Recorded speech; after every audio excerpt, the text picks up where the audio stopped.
faut toujours éviter les femmes détruites mentalement, émotionnellement. Elles sont détruites. C'est à Djombi Ben Rewbe. À Outinta Hamaya. Je l'assume, c'est ce que je dis. Mina Rewbe c'est là ben faux. Il nous dit Rewbe émotionnellement. Sabu ko be hidino gorko mabbe on. Hibe hidi mo hamfeti. Tay woni joni problème yani hakkol mabbe tum be seedi. Ka dum kala mabbe mijata. O debbo do, elle ne s'est pas reconstruite. Toi, tu vas t'épouser cette femme, mon frère, tu seras le plus maudit de la terre. Il ne faut jamais épouser une femme qui est émotionnellement détruite. Si on a donc, elle va te détruire. Parce que, comme il y a un gorko, il faut que gotum. Si on a gorko, daka mi hebal taw gorko. Haysi on wali ka danki ma do jodi ka auto ma do jodi nokku gotum. A taway ko fi auto woni mijade. Pour la moindre chose, worbe ben fop ko gotum. Onon worbe ben ko ni wawdon. C'est que kanko ko woni wonko ko onon ko himbe ben o libata. Ko an worbe ben o libata hunde hore makko. C'est des femmes mentalement détruites, émotionnellement détruites, même take. C'est comme si Johnny Hara c'est une femme qui a un copain. Hara jomba ka ha hande kadi no ara. Mais Hara son copain, elle a tellement aimé son copain. Tawa Hara, elle ne peut même pas vivre sans elle. Elle se croit ne peut pas vivre sans elle. Toi, tu viens, après une rupture entre elle et son copain, toi, tu cherches à épouser cette femme. Mon frère, tu seras l'homme le plus malheureux de la terre. Parce que tout ce qu'elle subit avec son copain, tu vas le subir. Tout ce que son copain l'a fait, c'est elle, elle va te subir. Parce que là, elle ne serait pas à mesure de te satisfaire, mais plutôt le fait qu'elle a souffert avec un autre, c'est toi maintenant qui serais obligé de la satisfaire. C'est qu'elle demande l'amour, elle demande l'attention, elle ne fait que demander. Et si maintenant toi, tu attends à ce qu'elle te donne et que tu la donnes, maintenant c'est toi seulement qui donne. À un moment donné, Antiga grand frère, excusez-moi. Antiga non, c'est pas Odoni, oɗo mi famali oɗo simi yewtale mo yewtalam simi fijiral mo fijirtalam o debbo ɗo simi noddal mo téléphone noddatalam. Donc ko sifa ɗi piiji waɗata ɗum. Debbo si o seedama tawi woni ko manta émotionnellement himo yiɗino gorko makko jombunoɗo mo on, si a jombi on hara heɓi golle, hara a heɓi golle a ɓuttinta.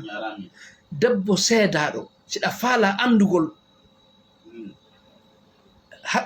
émotionnellement ko honɗum woni hakkude makko gorko makko on, quel est l'état de l'émotion giggol ko yiɗino kon ex makko ma jombunoɗo mo ko a landotomo no woodi piiji ɗi landorta on anda est ce que mo yiɗino on gorko.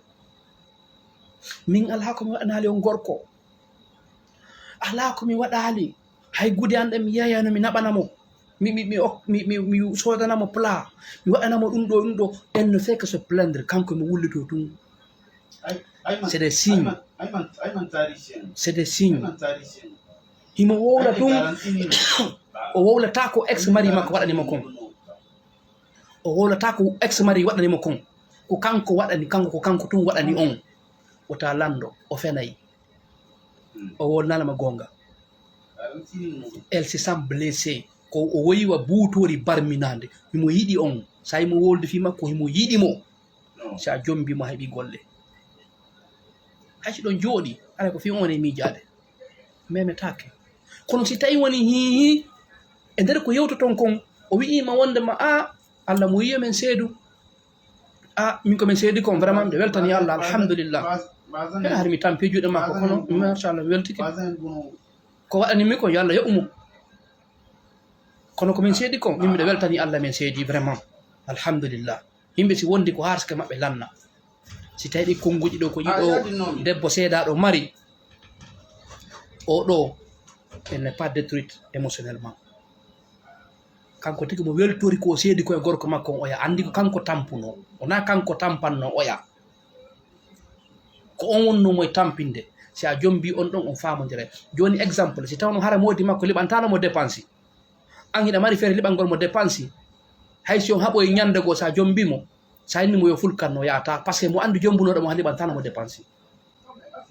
simo andi ɓe jombunoɗo mo holtintano mo an noon a sooda e basin ji bamako ha hande wattake bamako basin bamako ka dewgal makko aranal tawi noon ko dewgal makko kanka jombuɗamo ɗon si a waɗanimo a sooda e basin okkamo a waɗanaymo surprise ji tawi elle se sent plus heureuse chez toi plus que son ex a heeɓi debbo a heeɓi ɓengu o debbo ɗo ko wiyete debbo simo seeda tawi ko ella on koye modi makko woni tawi woni hi o sonjinoke toon o yii toutes les façons d' atrocité dans ce foyer so iwi ɗon heeɓi gorko kelɗuɗo non machallah sa fotti e debbo ɗaɓɓi oɗo a heeɓi oɗo ara heeɓi debbo par ce que haray ɓe fini ɓe wowti yangi ɓe wowti wirtede ɓe wowti piji ɗi jeenayi sappo donc kala ko waɗuɗa ɓe haray heƴa e maɓɓe yiɓe weli wondude ɓe jaɓata kadi haɓon a monoto tun o wallinama ɓernde nden mi jonnama exemple debbo goo tawi ñande ko mbiɗa yewta fi mariage debbo seedaɗo tawi waɗi 15 ans duuɓi 15 gila o seeda e nder komi yewta ko miɗo ndara hakkille makko ɗen tumminimo minmo min simi jombima dey min a yeyata depuis 12 ans kanko mo yeyde o min de simi jombima a yeyata min debbo ɓengo a yeyata ko tawi ko noon Allah falle mi ko fof mi waɗa et tu seras heureuse inchallah o wilan dewgal ngal no ɓuuri ngengu sa yi miɗo yeeyude miɗo yawde voyage de Dubai miɗo yawde Dakar ɗo mi soodi a conki mi adda ɗo ko tawde mi ala e dewgal wona min hannuno yangade kono simi heeɓi dewgal so tawi woni ɗa faalalan jombude miɗo wawi ƴettuko place am mi halfina goɗɗo goo jombalam par ce que min kadi sa yi miɗo yangade ko ɓay tawi mi ala moodi si miɗo marno moodi min kadi ka suudu mi wonayno mi yiɗa monetu yanga kon kono ko ɓay mi seedi e moodi am miɗo mari ɓikkoye joni noon simi daraki fi koye ɗo goɗɗo alala e walletade ben maɓɓe ala walletade ben maɓɓe ala e dankade pay koye an koye donc haray ko ɗum wonla yeeyinde si tawi woni Allah muuyi haray miɗo faala ya jombam mi accita yeeygol langol subhanallah min daari mi tawi oɗo no faala dewgal mi waɗimo rendez-vous men fotti mi ari restaurant men jooɗi mi invanti wondema lan stressi moƴƴa miɗo stressi moƴƴa o wi'inmi Mr Barry mi winama o wi tati ɗin piji ɗin hayfi mi o mo yetta sino gasa mi heccete min mi sikkuno mi yii fof mi sikkuno mi nani fof kono gila mi seeda ça fait 15 ans piiji komi nani kon e hoore am e nder koko mi seeda o 15 ans ɗo piiji komi yii kon no waɗe fi am min han joni miɗo wuuri miɗo selli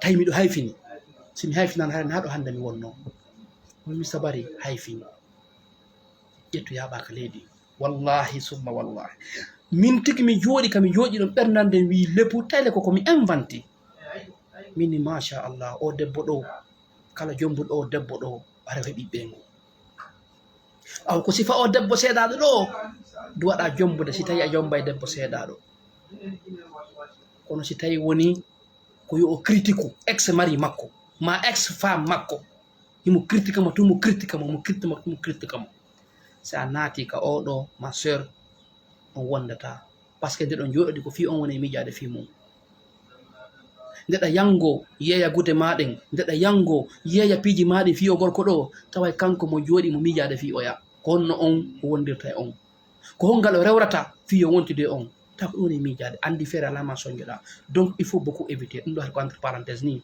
haray mon frère haray min kon ɗon mani komi wolantama en ari ha ɗo on yafoto juutim famno ka juuta haray mo kala mon no wawi addugol ide mum on si tawi woni hawnodiri ko kotirawo